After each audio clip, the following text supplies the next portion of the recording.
If you're over 60 and doing your best to eat healthy, but still see blood sugar spikes, stubborn belly fat, or afternoon crashes, it's not your fault. It's the labels. Many staples marketed as whole, low fat, or heart healthy, even ones doctors recommend, can hit your bloodstream almost like candy once digested. For seniors and anyone with prediabetes or type 2, those hidden spikes don't just raise A1C, they quietly strain your heart, nerves, and circulation over time. In the next few minutes, we'll expose 5 of the most common traps and the simple swaps that actually work. Stay with me. Number 1 is a nutrition shake. Millions of seniors rely on every day. What if the shake you drink for steady energy spikes your blood sugar faster than a soda? That's the trap with many protein shakes. They look safe. Labels flaunt low fat, no added sugar, and lean. After a walk, you want something quick that supports your goals, but the way most powders are built can push glucose up hard and fast. The label looks clean, yet fast carbs often hide in the fine print. Ingredients like maltodextrin or dextrose are common because they mix well and taste neutral. Whey isolates hit the bloodstream quickly, which isn't bad on its own, but paired with these rapid starches and little to no fiber, the glucose curve can surge. You're doing your best, and the bottle still works against you. Here's what that looks like in real life. A vanilla shake with 1 scoop can hide 6 to 12 grams of added sugars and maltodextrin. Even when the front says unsweetened, the sweet taste may come from acesulfame K or sucralose. Some people see a higher insulin response from these, especially when the sweet flavor drives faster drinking and bigger sips. Add milk or a banana and the numbers climb. Harvard Health flags concerns with powders, added sugars, high calorie density, and the risk of contaminants in some products. They also cite the American Heart Association's daily limits for added sugar, about 24 grams for women and 36 grams for men, which a couple of scoops plus mix-ins can exceed fast. Research also shows maltodextrin has a high glycemic index and is digested quickly, which means a rapid rise in blood sugar. Combine that with the liquid form and you've got a perfect storm for a spike. Liquids empty from your stomach faster than solid food. With almost no fiber and proteins and carbs ground into tiny particles, your body has easy access. Enzymes break them down quickly, so glucose shows up in the bloodstream within minutes. If you drink it alone with no fat or fiber to slow absorption, the rise is often sharper. There's another layer. Some protein powders carry hidden risks beyond sugars and fast starches. Independent testing has found issues like heavy metals and BPA in certain products, and since supplements aren't tightly regulated, labels don't always tell the full story. That's one more reason to keep your choices simple. So scan the label like a detective.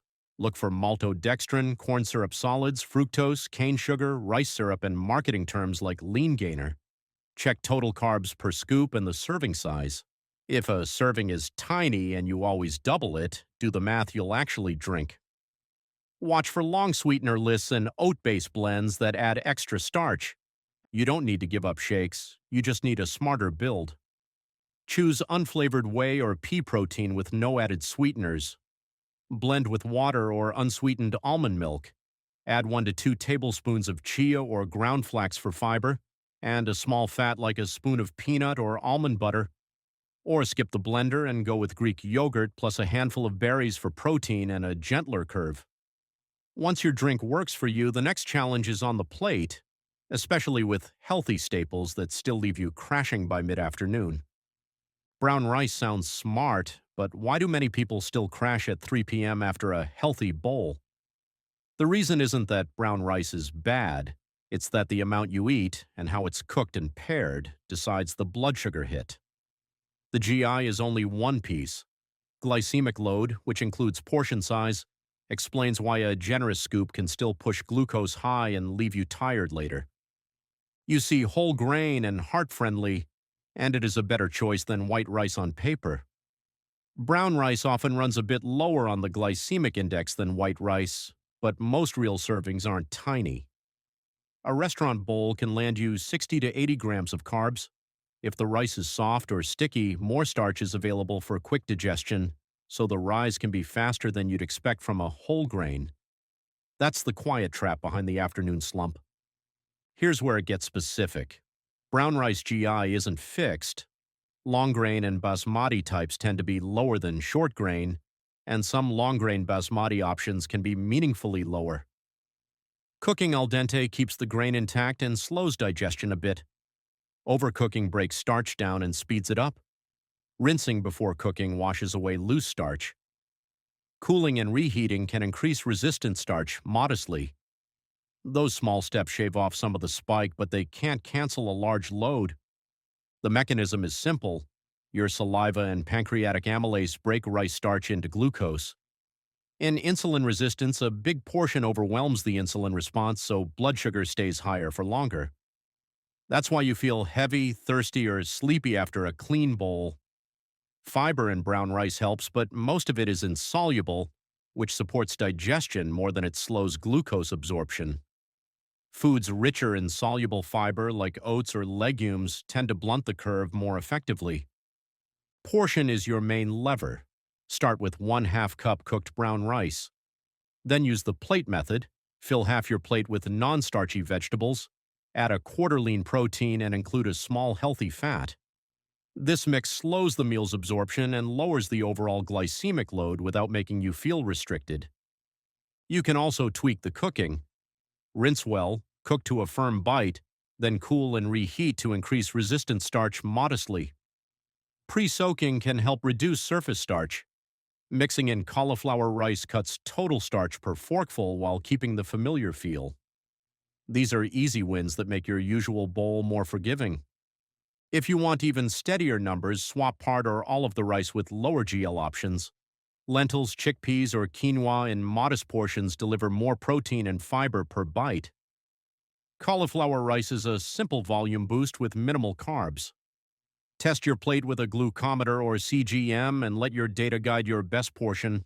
And the same lesson applies to another comfort staple with a whole label that doesn't always slow you down. Let's look at what happens when processing and portion turn a trusted pantry box into a surprise spike. Whole wheat pasta sounds like a safe bet, so why do some people still see a spike? The promise on the box is whole grain and fiber, which suggests steady, slow energy. But the number on your meter doesn't read the front label. It reflects what happens once the noodles are cooked, served, and sauced. That's where many plates go off track. Whole wheat doesn't automatically mean low glycemic load. The way pasta is processed and how long you cook it both matter. Overcooking breaks down starch structure and makes enzymes' job easier, so glucose rises faster. Cooking al dente keeps the noodles slightly firm and slows the release. Then there's the portion. 2 cups of cooked pasta can deliver 70 to 90 grams of carbs, more than enough to push blood sugar up even if the GI looks modest on paper. Let's make this practical. Al dente durum wheat pasta often produces a lower response than noodles that are boiled until soft. Some gluten-free versions made from rice or corn can hit harder, especially if they lack added fiber or protein. Even within whole wheat, products vary. Many land in the low GI range, while some drift into medium. The difference comes from flour grind, extrusion, and drying methods, not just the words on the box. Research summaries show why pasta can behave differently than bread. A compact gluten starch matrix in durum pasta slows enzyme access, which keeps the rise more controlled. But if you overcook, that structure weakens and the benefit fades. And the sauce matters. Many jarred sauces include added sugars that lift the total carbohydrate load of the meal. Scan labels for cane sugar, high fructose corn syrup, glucose syrup, fruit concentrates, or evaporated sugars that add up fast. Use a few simple steps to tilt the odds in your favor. Cook to al dente and stop there. Keep your portion to about 1 cup cooked, roughly 1/2 cup dry. Add olive oil for a bit of fat and bring protein to the party. Grilled chicken or seafood works well. Load the plate with a large side of non-starchy vegetables so the pasta isn't the main event. Skip sweet sauces and choose options with no added sugars, or make a simple tomato, garlic, and olive oil base. to keep the whole dish in check. When you shop, compare the details. Durum semolina, whole wheat, and legume blends all behave differently. Legume-based options like lentil or chickpea pasta often come in with a lower average GI thanks to higher protein and fiber. Be cautious with rice or corn gluten-free pasta unless it's blended with legumes, since many have a higher GI and a softer texture that cooks fast. For many people, legume pasta or a 50-50 mix with zoodles keeps the familiar bite while easing spikes. Keep testing how your plate affects you and adjust. And if a simple label can mislead at dinner, the same thing can happen in your snack drawer. That clean bar in your bag might read like a cookie once it hits your bloodstream. The wrapper promises control with phrases like no added sugar, low fat, whole grain, or even keto friendly. For a busy day, it feels like the safest choice, but many bars are built with fast-acting carbs that digest quickly and raise blood sugar fast, especially when you eat them on their own. Here's the catch. A lot of bars rely on syrups like brown rice syrup or tapioca syrup, refined starches, and maltodextrin to bind and sweeten. Maltodextrin, in particular, has a very high glycemic index and is absorbed rapidly as glucose, so it can drive a sharp spike. Sugar alcohols such as sorbitol or xylitol can add sweetness with fewer calories, but they may still nudge glucose in some people and often cause bloating or cramping when the dose is high. If you've ever felt gassy or uncomfortable after a low-net carb bar, that's a common reaction when your body digests these slowly. Real-world example, a bar boasting 20 grams of protein can still pack 25 to 35 grams of net carbs when it's glued together with fast-absorbing syrups. The net carb math often subtracts fiber and sugar alcohols, but your body may not agree with the number on the back. That's why the same bar can leave one person steady and send another person's glucose up within 30 to 60 minutes. The ingredient list tells the story. Even with a no added sugar claim, a bar can use fruit concentrates, syrups, or maltodextrin and still hit your blood sugar hard. Labeling rules focus on added sugar grams, not the glycemic punch of these additives, so the claim can look clean while the impact feels like dessert. Many bars are also ultra-processed, built with artificial sweeteners, emulsifiers, and engineered starches, which research links to higher risks of metabolic issues, changes in gut bacteria, and reduced insulin sensitivity over time. Think about how your body handles the bar itself. It's a compressed, low-fiber, sweetened matrix that digests fast. Eaten alone, it lacks the protein and fat balance you get from a real snack plate. So enzymes break it down quickly, glucose rises, insulin follows, and you're hungry again sooner than you planned. When you scan labels, watch for red flags: maltodextrin, corn, rice, or tapioca syrup, isomaltoligosaccharides, rice or corn crisps, long lists of artificial sweeteners, and low fiber for the calories. If the fiber is under 6 to 8 grams and the net carbs are over 15, it's likely not a steady snack. Aim for bars with under 5 to 8 grams net carbs, at least 8 to 10 grams of protein, and 6 to 8 grams of fiber with no syrups.